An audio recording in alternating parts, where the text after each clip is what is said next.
Bapak Ibu. Shalom, shalom Ibu Bapak.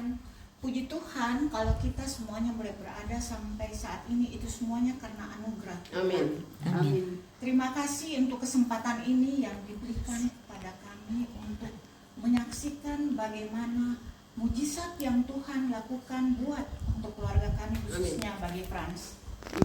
Singkat cerita, saya mau bersaksi tentang kebaikan Tuhan. Kejadian itu terjadi pada tanggal 20 Desember tahun 2022. Tepatnya pada jam 9 malam, Ibu Bapak. Pada saat itu saya kan nggak tahu bahwa dia ini konsumsi obat yang dia lihat di artikel bahwa menurut dia itu obat untuk penurunan darah tinggi, tekanan darah. Tahu-taunya yang dia minum itu yang dia konsumsi adalah obat untuk penurunan gula.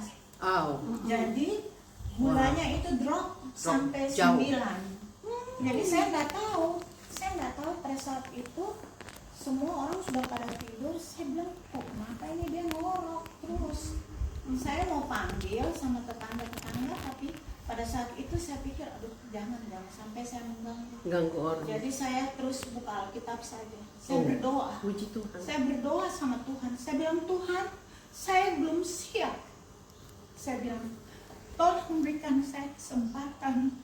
Tolong berikan dia kesempatan untuk sadar, Tuhan. Karena dia kan itu sudah tidak bisa bilang apa-apa lagi.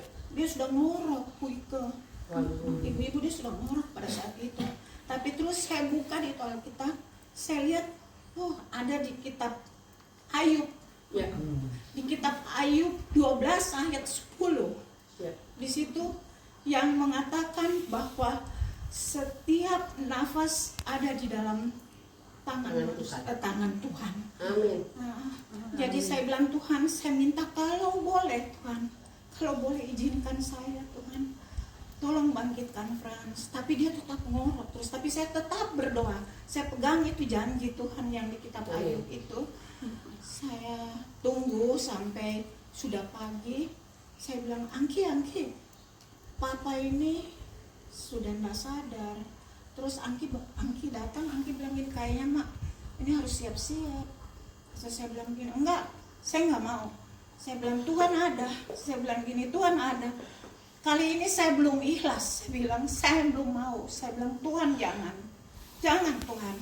Jadi saya bilang, Angki tolong dulu ke depan, kasih tahu sama tetangga, minta tolong untuk bawa Papa ke rumah sakit. Karena Angki memang belum bisa nyetir itu sampai keluar, kan hanya di dalam situ aja. Jadi tetangga sebelah kiri saya itu pas dia udah ke kantor. Yang sebelah kanan itu di sini di komplek. Iya, di kompleks. Kami kan hanya bertiga. Iya. Jadi itu tetangga yang tolong itu tetangga muslim yang sebelah kiri sama di depan rumah itu dua muslim. Mereka terus ini mereka bilang, ini ibu mau dibawa ke rumah sakit mana? Saya telepon dulu, ada kenalan saya dokter jantung. Terus saya bilang begini, dia kayaknya nggak ada riwayat sakit jantung deh. Dia bilang begini, itu Pak Budi bilang begini, tapi bagaimana kalau kita bawa ke harapan kita aja, dari harapan kita.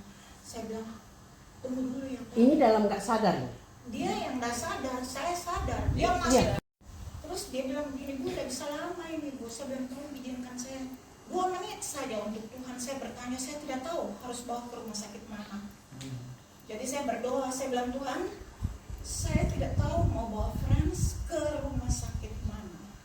Saya mohon Tuhan tunjukkan jalan yang terbaik. Di rumah sakit mana Tuhan yang harus saya pergi.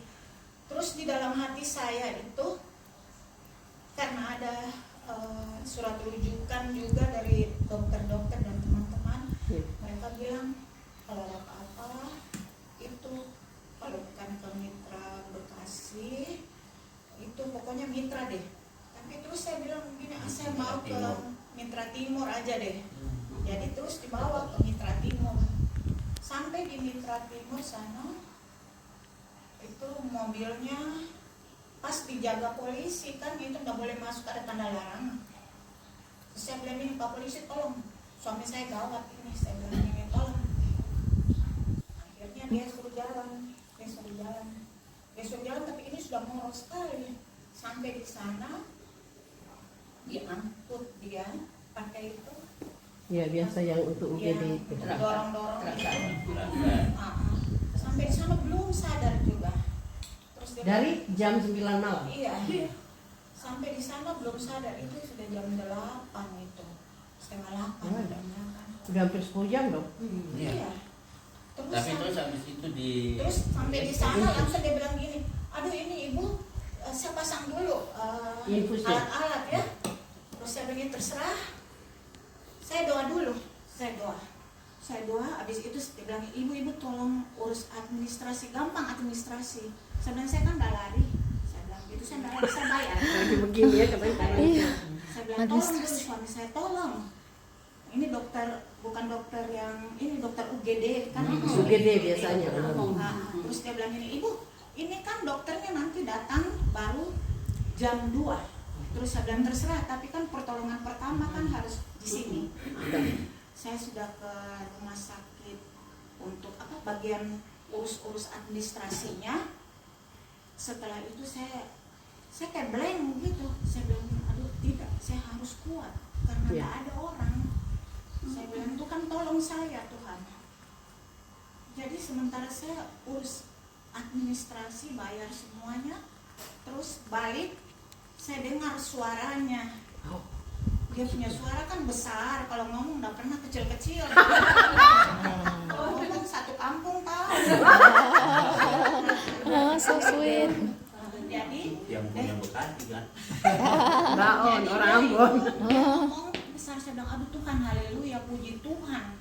Kau kuasa Tuhan, kau dahsyat. Saya kasih tahu begitu. Amin.